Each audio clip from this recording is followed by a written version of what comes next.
Say, man, y'all already know who it is. Pull up like money, get money. We ain't never slumming. On God.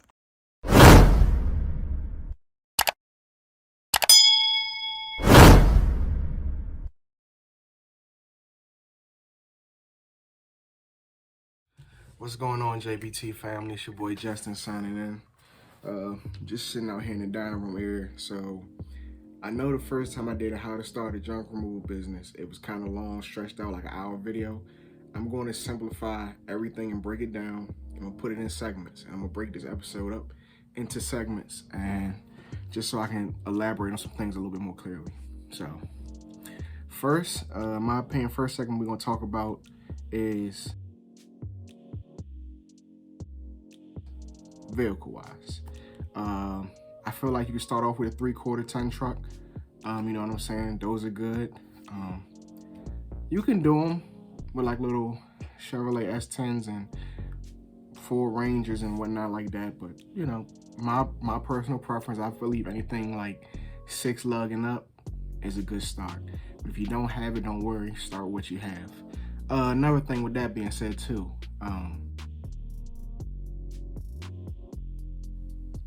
new versus used. I've personally always been taught by new, but it's nothing wrong if you had to start out with a used vehicle. There's nothing wrong with that at all. Just make sure whatever you use, you get it checked out first, either by a family or a friend who's like a mechanic or somebody who's knows a lot about cars and trucks and things and how they work and that nature. So you don't want to buy a lemon. You don't want to buy nothing that's a piece of junk, and then you invest your hard-earned money into something that's going to break down on you within a few months or less than that. So you don't need those type of problems. So just make sure whatever vehicle you get, if it is used, that it's in good operating conditions, no major problems, something you don't have to sink a whole lot of money into just to get it running. And you don't want to have too much expenses before you even get started. You don't want to have a lot of expenses coming into, taking away from your income when your profits going back into the business. Like I said, my personal thing, I like 6 lugs. Them 8 and 10s is cool too, of course, but if you at least get you like a good 1,500 6 lug and up, I think you'll be doing good in my personal opinion. But like I said, if you need to start smaller, 5 lug or below, do it. Okay, next, let's talk about trailers. If you're going to use a single axle trailer, be mindful of the weight capacity. I don't care if it's a double, dual axle trailer either. Just be mindful of whatever trailer you're using. Be mindful of the weight capacity, because you do not want to overload your trailers. Just being DOT regulated, stay compliant with the rules. Knowing the legal limits of what the trailer can actually hold. Knowing the weight of the actual trailer so you can deduct that from your payload. So these are the things you guys need to keep in mind if you want to safely haul or transport or whatever it is you want to do and hauling or removing junk. Keep that in mind. What can you legally haul? What can you legally tow? Right? So you don't want to overload 7,000 pound gross vehicle weight trailer, and you're putting 10,000, or you're trying to put 10,000 pounds on it. Like, you're going to like really put a lot of wear and tear on that trailer, tear it up, and then the axles might start to brawl. You might have a blowout or anything. Like, no, you don't want those type of problems. Be legal, do the right thing, know your limits of hauling, know what the trailer can actually hold, know what your truck payload is, know what your trucks can actually hold. Especially even if it's with a like a 1 ton, and you have a dump body on it, or a stake dump body on it, or just a regular stake body, whatever, regular pickup body. Know what the weight of the body is and then deduct that, so you actually can get your payload. Do the whole gross of the truck with the body on it, then deduct the weight of the actual body. So if it's a dump body, a stake body, or just a regular, just take that weight from the gross, and then that's your payload right there. All right? So that's how you do that.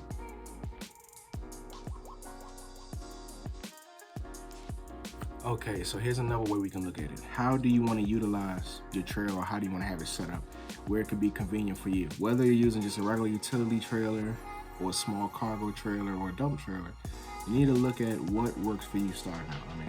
I know in some states and areas they have where they do the pallet where they can actually have like a pallet and they with a chain, and they pull it and they pull all the debris off. I've actually seen on a couple YouTube videos that's pretty cool. Like my local landfill where I'm at here in Maryland, in PG County specifically, we can't do that. They do not let the operators or the equipment operators do anything where they could be liable for damaging the equipment. So that's a no-no. They don't, if you bring in there a manual trailer where you have to hand unload it, that's what you're doing. You're hand unloading it. Even the other landfills I've been to as far as the construction debris and organic waste, they do the same thing. Whatever's on there, taking it off. Actually, I think I did see one time at the organics, a guy tried to help this guy that had a whole lot of tree brush and limbs on a manual trailer, but it just, however he did it, it just didn't work out. So the equipment operator stopped, and that guy had to literally just dump everything, like take everything off of that. Anyway, but if those things work for you, cool. Have little D-rings or something. I like, D-rings are good. On my shirt track 18-foot trailer, I have like little small D-rings all across the top of the tubing. Not only if I ever need to have stuff strapped, through the inside of the trailer, I can opt to do the same thing on the top. So if you ever need to strap across and hold stuff down, that's a good idea too. You have little D-rings welded to the top of the tubing or the angle iron or whatever material the trailer's made out of. Things like that. Having reflectors, little reflective DOT tape on it is good. It'll keep you visible, not only in the daytime, but especially if you're coming out at night. Spend a little bit of money, put some lights on the trailer, put some lights on your truck. Be visible. You want to be visible, especially not only during the daytimes, but more crucial at night when, it's less visibility. You might have some more erratic drivers or people getting more tired or whatever the case might be. Light your trailers, light your trucks up, make them visible, be seen, and that way it'll, in my opinion, lessen your chances of potentially getting an accident or somebody can cause you to get into an accident. So just figure out ways of things you could do. Of course, build your sides up.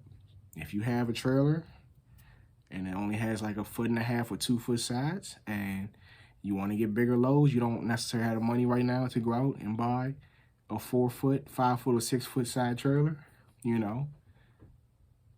buy the wood, you know what I'm saying, and build it up. That's all you got to do. Buy the lumber, build your sides up. Build your 3 foot side, build your 4 foot side trailer. Get your money's worth out of it. So until then, you can actually upgrade into buying a trailer like that. Do what you got to do. Just look at all the ways you could customize a trailer and make it work for you or your truck. Something else I just thought of that would be good for you guys. Your tools. You're going to come across a lot of tools in junk removal. I strongly advise starting out buying the basics. Things like straps. You want straps or, chains for certain instances where you might need to pull yourself out, or you might just need, strapping down equipment or strapping down items, things of that nature. Dollies, hand trucks, utility cars, trash cans, trash bags, all that stuff. Of course, your PPE, things of that nature. Gloves, goggles, ear protection, eye protection, all of that stuff. PPE is an important thing too. It works hand in hand with tools in a sense. Get you a nice socket set, drills, all the works. Things where you might need a power tool to take things apart, or might have to get a saw and cut some stuff up. So definitely get the basics you're gonna need to get started in junk removal. But you also will come across stuff that you might not have to buy. You're gonna come across shovels, you're gonna come across pitchforks, pickaxes, ladders, hand tools, power tools, you name it. And that might save you some money too, where you might not have it all at once to go buy. But my thing is just the basics, get the basics. Trash cans, trash bag, straps, hand truck dolly, things like that. Have a nice little socket set around in case you need to take some stuff apart. And I think you pretty much be good starting out. Just the basics, like the bare minimum. Keep you a pitchfork, a rake, a shovel, things like that. And any other things you might acquire along the way, that's cool too. But just keep in mind, keep you some tools and keep you some PPE on deck.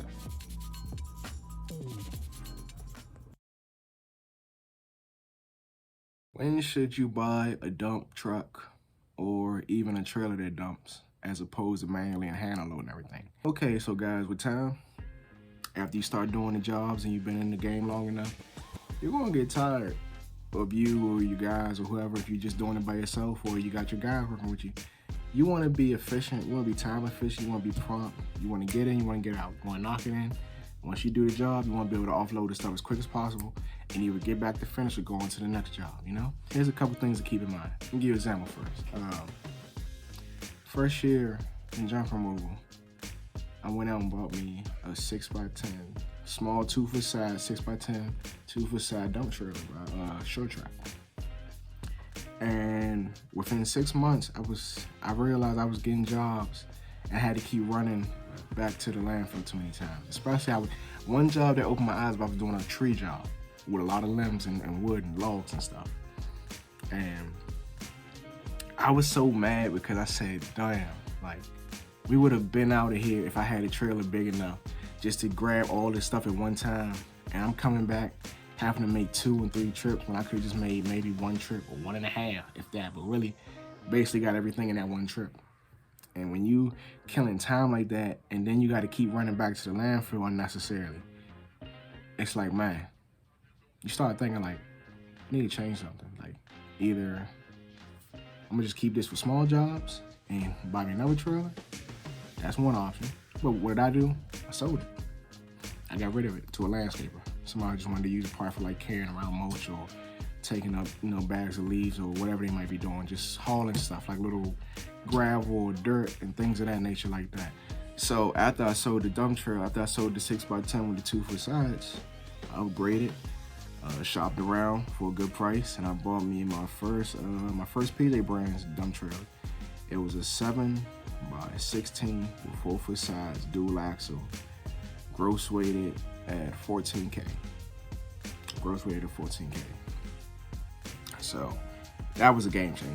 And man, I used that thing for going on to the next 3 years. It was lovely. I mean, talking about taking out big loads and being able to finish jobs and get multiple jobs even in that one trailer, it was a game changer. So like I say, when it gets to a point where you're killing time or you're having to make too many trips to finish a job, think bigger.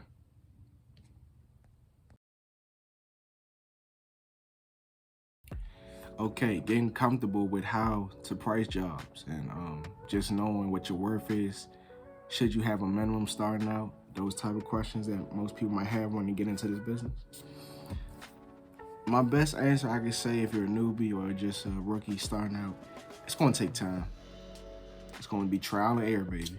You're gonna make a lot of mistakes along the way, and you're just gonna have to learn. I mean, I can't sit up here and tell you one specific thing or say, hey, what works for me might not work for you where you're at, where you're located at, because we got 2 different, economies, 2 different price ranges, 2 different clienteles based off of a lot of different things. I mean, where you living at, cost of living, state taxes, all that type of stuff. So I can't sit up here and give you an exact price. What I can say is do your research, go online, look at big companies like, College Hunks or 1-800-GOT-JUNK, Junk Kings, people like that.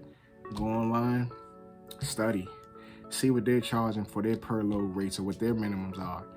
And when you kind of get a vibe or example from them, then you can kind of figure out how you want to scale your business. One thing I can tell you that I do, as opposed to some companies, like here where I'm at, the regular bulk trash, they do the pickups for free. They give you a limit, and they're not coming in. What I mean by that is they're not coming inside of your property. They're not going in your basement, inside of your garage. You're not going in the backyard to get everything. Whatever you want to have, you got to have all that stuff out front at the curb. And mind, it's a limit. And certain things they will and won't take. I'm not going to elaborate on that too much. But I say that to say this. Have a price just for coming inside. Me personally, it's $100. The minute I come inside, I'm crossing your threshold to come inside of your resident or building, that's $100 off the top. Because I realize that it's going to be more involved now as opposed to me having to just, one, it's not going to be as easy accessible. I have to look at them be going up and down stairs. That's something else that could possibly be an upcharge. If I had to bring out tools, that's another upcharge. If I had to, it's been multiple occasions where I've had to take things apart in the house before I can even get it out. So what I mean by that is you guys could kind of scale that on your own how much you personally might want to charge. But if you had to take out a saw and cut up a couch just to get out of the house, that's an additional fee. If you got to take doors apart or hinges off the doors to get pieces of furniture or appliances out of a house, that's additional money. You can't just do that for a flat rate for picking up a couch if it would be like outside or sitting in the driveway. You see what I'm saying? So that's time, that's extra time that you have to put in. You got to be more careful when you're inside of somebody's home or business because you don't want to damage anything or be liable for that. So I'm just giving you guys examples, like you have to upcharge for things like that. Of course, you want to keep in mind your fuel, distance-wise, where you're traveling to. You want to keep all these things in mind to have when you do your estimates or your quotes, to put those in, you know, distance-wise.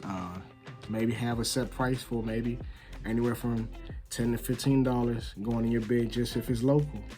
And anything past that could be high.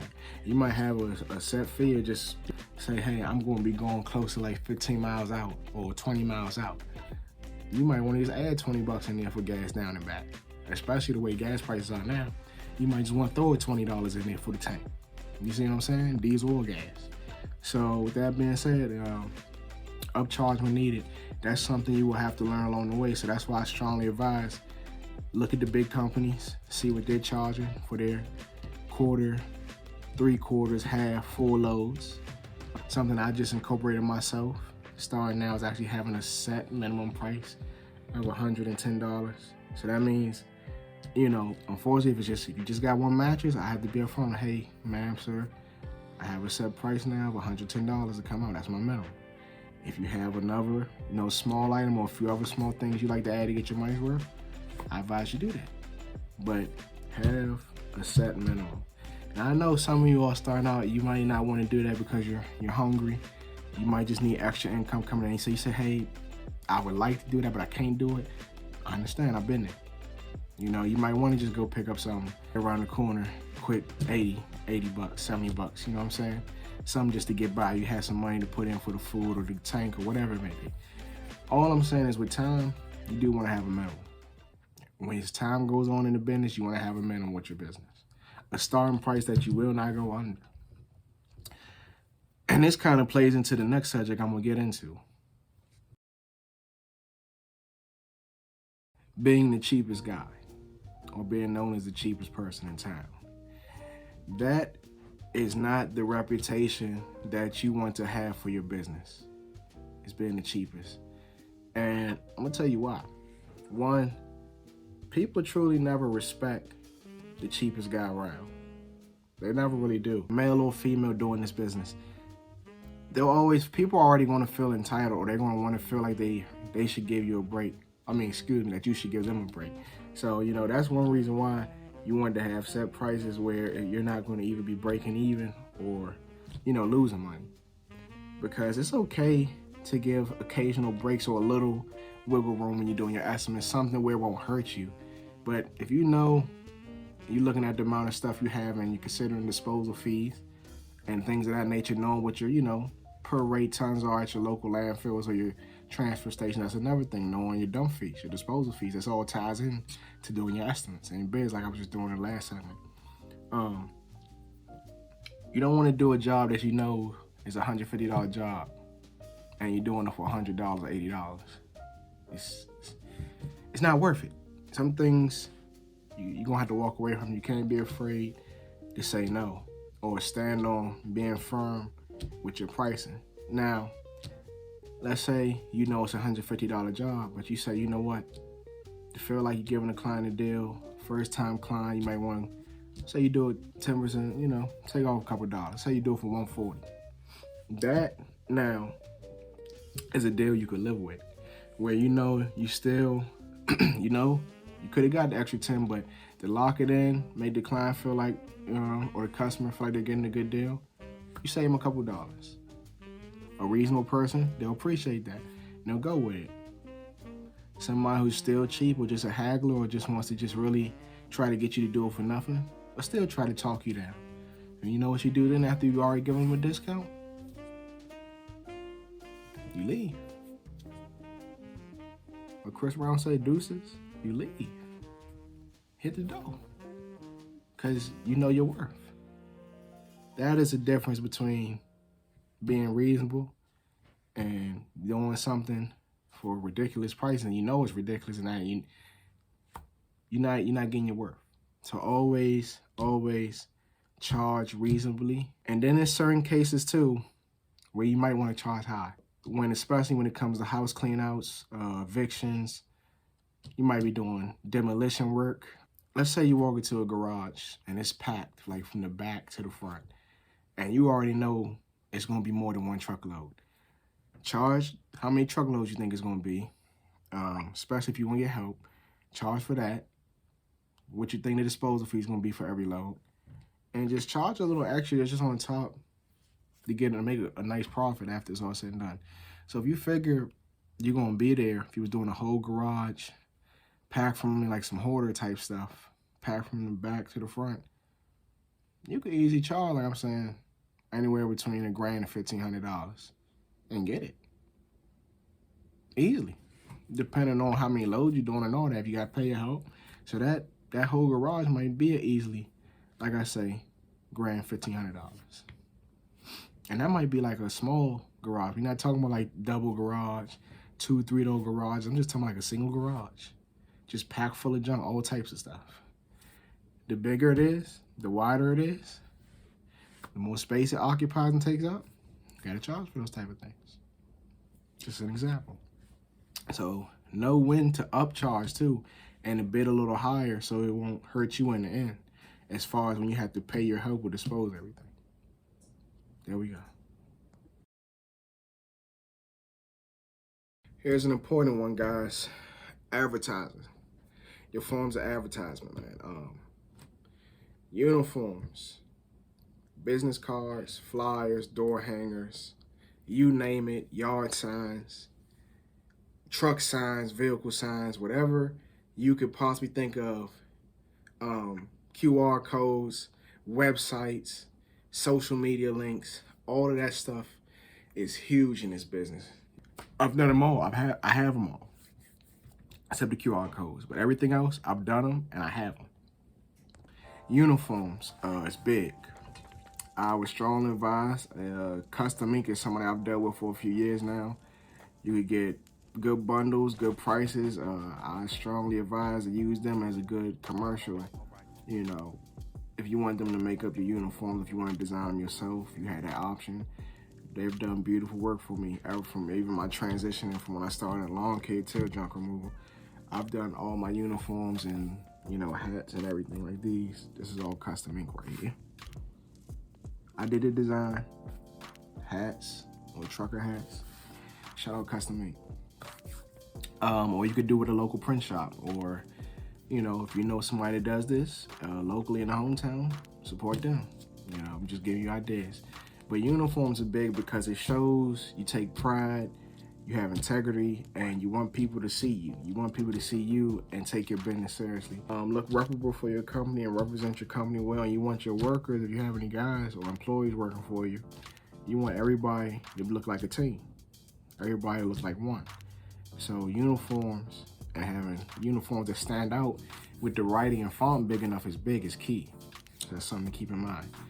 Now, as far as when the game work, door hangers are good because if you happen to stop by, you're out in the area, you're doing work, and you might see somebody else out in the driveway, or, you know, that coming down the street, you can say, hey, here's a business card.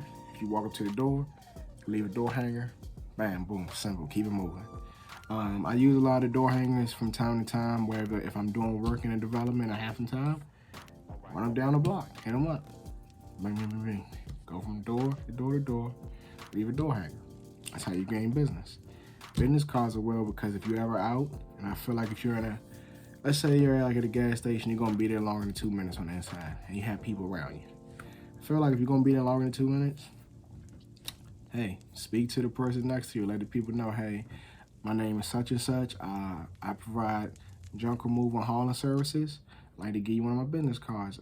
Please keep me in mind if you ever need me on my services. Maybe a family or friend might need the services. So Just speak, be vocal, be prompt, be clear with your services, and just network. You never know who you meet out in the streets. So let people know what you're doing. And that could potentially be more business for you right there. Of course, social media. Attack the internet heavy. From Facebook to Instagram to Twitters to LinkedIn's. Be on Nextdoor. Have a Google My Business page. And a Google My Business page works well because why? Not only can you have your own personal website, which you guys might want to look into as well starting out, have your website, create your website for your business where people can actually go on, see your pricing, your services, what areas you service, what you do and don't take. They can leave comments, they can leave reviews, things of that nature. So have your personal website as well hooked up with a Google My Business page. Because then not only can you become, this all ties in, I know I'm dropping a lot of jewels. Your My Google Business page ties in with your SEO and your ranking. Your search engine optimization is very important too because you want to come listed high. You want to kind of be like within that top 10 search engine, the search results for your business. So if somebody types in keywords such as junk removal near me or bulk trash near me or hauling near me, you want your company to not only stand out by having 5-star reviews, you want to come up in that top listing, at least within the top 10. And you want people to see like, hey, I've seen that guy or I've seen that woman around town. She's a very reputable company. I'm going to call them and see if we can schedule an appointment for free estimate. So like I said, everything from your appearance to uniforms to business cards, door hangers, flyers, you name it, having your social media together is very important because all those are forms of advertisement and it'll just get you a lot of business. And then when you finally get you some money saved up, get your truck wrapped, or get signs put in your truck saying such and such hauling and, junk removal or junk removal and demolition. Whatever the name of your business is, put it on your vehicles as well. So like I was saying, from having your name plastered or your business name put on your vehicles, your trailers, whatever you're using to haul, it is literally a moving billboard. So when you're parked out in parking lots, you might be going to the local grocery store, you might be sitting at a light, people see it.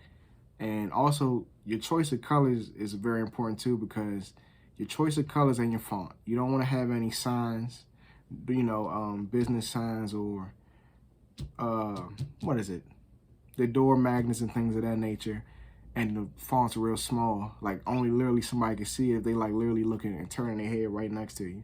You want to have your font big enough where people from either across the street, down the road, some ways could come up and still see you when they finally get to a light, whether you sit at an intersection. You want to have everything big and wide enough to where people could see it at all angles. If they want to take a screenshot, take a picture, or just happen to remember it, then when they get home, write it down. Boom. That's how you get more business as well and get called to come out and do more estimates and quote. So that's all important. Your appearance, your forms of advertisement, having a website, and having your signs plastered all over your vehicle and your trailer. And also what works well too, like I say, don't forget the signs, the yard signs. If you ever coming out of a neighborhood doing work, tap one down the ground, or busy intersections, you know what I'm saying? Wherever you feel a lot of traffic comes into play, where someone might be sitting for a while and not have time to glance over and look, do it in neighborhoods where it's allowed at, possibly busy intersections. As people, if you're doing work for a certain business, hey, you mind if I leave a couple cards or flyers here, or can I sit a sign out at the entrance point so when people come in and out, just get permission first. And if they give you the A-OK, do it. And it'll go a long way. So those are literally a lot of examples of ways and forms of advertisement along with your appearance that will get you rookie starting out some business. I forgot to mention, for you all who like to consider the slow season when things slow up in the business. It is going to be a point in time where junk removal will slow down some. But a true hustler, a true grinder will always find a way to keep income coming in, correct? So think of other things you can do outside of junk removal. Whether you start doing hauling, you might want to do more hauling on the side. When it's snow time, when the winter months come, you might want to invest in a nice snow blower, or some people do, they put snow plows on their vehicles. Try to go get a contract or network with people and get jobs pushing snow blowing, clearing driveways and sidewalks off. Do stuff during the snow and winter months. If need be, when junk removal slows up, I know some of you might not want to do that. Get you a small part-time 9-to-5 job if you need be. It's just something to keep income coming in. You're still going to be your own boss, but if you know you need other income and other resources to keep the bills paid, the lights on, your family fed, do what you got to do. If you have any other skills, handyman skills, try to get out there and network and see if you can find things of that nature where you could maybe come in and, some people like to hang TVs or, painting and things of that nature. If you have any trade backgrounds, tap into that, from previous work experience and whatnot like that. Lawn care maintenance, that's like I said, where I came from. Even though I don't do any more residential commercial cutting, I still hone those skills if I ever wanted to go out and do those things again, or tree trimming and things of that nature. I can still do it. It's not my main go-to, but if I wanted to, I could. So lawn care is another thing. Something big a lot of people might not look into. Power washing, it's big money in power washing. So guys, these are just different examples of things you could do during the slow seasons or when things slow up and you need extra income coming in. Keep all those things in mind. Or whatever other talents you might have. It might not even have to be nothing physical labor. Whatever talents or things you can think of that you possess or you own that you know how to do, tap into them when you're not doing junk removal. Stay busy, stay consistent, and keep money coming in. It'll get you by.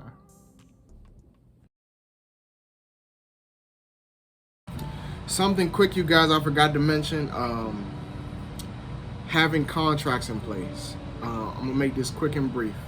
So with my business, when I rent out, I also have, for you all who don't know, I have roll-off bins. I have dumpsters. 14 yarders I rent out from time to time. Not that often, but when I do rent them out, I have contracts in place. Or when I do jobs over $500. That's how I operate my business.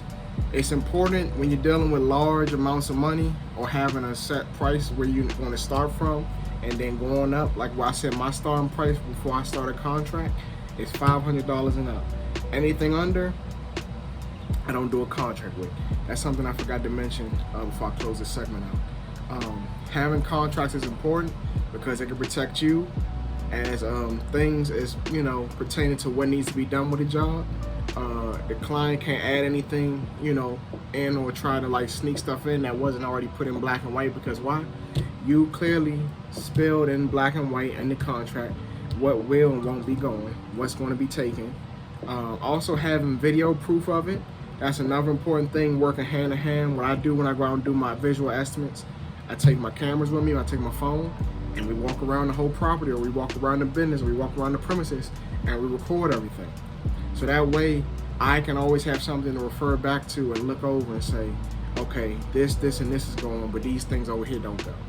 Or it'll also prevent a headache from people trying to be secretive or sneaky and sneak things in that wasn't even in the bid, or try to sneak things in after you leave. But you can say, hey, this stuff wasn't here last time. You can refer back to the video now. And then you can actually, if the client wants to be funny and try to say it was, you can say, well, ma'am, sir, I have it right here. I didn't record, this wasn't here when I was here last time. Now, if you catch them in a lie too, you can either do two things. One, don't take it, or two, upcharge. If they want it gone, they'll pay. But with that being said, that's another thing why I say having visual and video recorded is also as good. That being said, contracts are very important. It can save you a lot of headache. It can save you a lot of grief. It'll, pretty much narrow down everything that's going to be between a client and, business relationship. And also, it can also protect you from getting sued as well too. Or whether it be vice versa, whether you might have to sue someone, you can have everything in black and white to protect you and your business. And always make sure you get that signature, whether it be physically or electronic signature. Get that signature signed off on. It'll save you. And it'll save you a lot of grief and headache. So that's another thing. Like I said, small money, how I usually do that, well, pretty much how I do most of my jobs. Even with a contract or without a contract, I get half up front and the other half after the job's complete. Now my roll-offs are different. I get all my money sent to me 24 hours prior to the drop-off date. And I get all my money up front. So I don't do half up front with my roll-offs, especially if you're doing, I don't care whether it's a 1, 3, or 5 day rental, I get all my money up front. Roll-offs are different. But if it's just a regular junk removal job, to make both parties at ease and to make it fair, require half up front and require the other half after the job's done. That way both parties are happy. You know, you can see that, hey, I got some of my money up front. They can see that the job is done now, and they can send you the rest of your money now. Okay, guys, so I just wanted to share with you, contracts is important. Getting your monies up front is very important. You don't want to have to go trying to chase somebody down. Me personally, I don't take personal checks. I don't do them. I do cash, all the e-payments you could think of, and I charge 4% interest if you use a debit or credit card. No checks, no personal checks. I got burned a lot when I was younger, and after a few times, I just, the heck with it, I'm not doing them anymore. So that's just me personally. I see a lot of people, they talked about on YouTube how they had to end up trying to chase somebody down, or they're trying to duck them, or they wrote them a bad check. I mean, it's not worth it, man. You know, you want to get your guarantee, you want to get your money secured, and you know, you want to lock it down because you don't want to have the hassle of trying to go and hurt somebody or, you know, anything crazy over some money. Last but not least, guys, my last segment I'm going to touch on, wrapping this up. When is it time to go legit? You're going to get to a point in your business where things are going to start to pick up as far as job-wise. You're going to get a lot of your connects together as far as realtors, or you might be dealing with, you know, working with banks or doing work, you know, possibly for a state, local, or federal, you know, agencies that might be considering to hire you to do business. Let's say you got work coming in, you have your help now, your name's out there, people know you, you're a reputable company, you have good reviews and all that. So that is what plays a big part. That is what's very important in playing a part of when is it time to go legit. My opinion is always do it, get started ahead. So that way, if you're already ready, you don't gotta get ready. When you start having equipment, you have a lot of equipment that you might either be writing off or that you paid off already. You know, that's something you want to consider as far as going legit. Taxes wise, actually paying your taxes, getting your LLCs, transitioning from being a sole proprietor to an LLC. That's something important to do. If you don't exactly know what a limited liability company, and so many words that basically just separates you, yourself, from your business. So if someone was to sue or want to sue you, they can only come after your business and not your personal assets. And like a general term, just a small, you know, summarization or definition, an LLC just separates you, a person, from your business, two different entities. If you want to learn more, do your research. Go on Google, search it up, read about it. Actually writing your taxes off, paying your taxes at the end of the year, reporting your income, your expenses, recording and keeping records of all your finances is a very important part of going legit. You know, having the IRS in your business, having them see what you're making, yes. Not under the table. You know, starting out like that, cool. If you got to do it like that, but like I say, when you get to a certain point in your business where you want to actually grow and you want more doors to open up for you, you're going to have to make that transition. They're going to want to see how you're actually getting your income. I mean, you could say you made 100K, but can you prove it? Can you show it on paper? You could say you made 200, 250, 300,000, but that's just words. Can you prove it? They want to see all of that. They want to see you actually spend out $50,000, $60,000, $70,000, $100,000 in expenses. They want to be able to track that. So all that is a big part, you know, as far as expenses. having general liability, having insurance, having just regular work, insurance for your business, having your vehicles not just under regular, auto insurance, but actually having commercial insurance for your vehicles. That all plays a big part because, let's say, Lord forbid, you get in an accident, your business name's on it, you only have regular auto insurance, not commercial insurance for your business and your vehicles. Not only will your vehicle potentially be at risk for not being, paid for the damages, they might just get rid of you, like cancel you out. You don't want those type of problems, because your vehicle might get totaled, and let's say you're still paying for this vehicle, it's not paid off. Now, you have a vehicle that's totaled or has major damages to it, and your insurance company is not going to pay the payments for it or help you out with it because you were using it for commercial purposes and not just regular everyday driving. So that is another thing that you guys want to keep in mind. When you start getting bigger and you start transitioning over, make the adjustments and switch over. It'll save you a lot of grief and a lot of headache. Yep. I mean, like I say, getting insurance for your business, you can look at the general liability insurance. Different companies offer it. I don't know all of them off the top of my mind, but just do your research. Get general liability insurance. Get commercial insurance. Get your bonding company. Be licensed and bonded as well. Get your bonding company for your business. And like I said, look into getting the LLC is not a bad thing. So with that being said, the JBT family or any new viewers who might be watching, this is me, Justin, the owner of Justin's Bulk Trash Removal. Just letting you guys know in this segment that these are some key points and factors you want to keep in mind when starting a junk removal business. So definitely tap in. Don't forget to hit that like, comment, share, and definitely hit that subscribe button and turn on the post notifications. Your boy signing out. Till next time.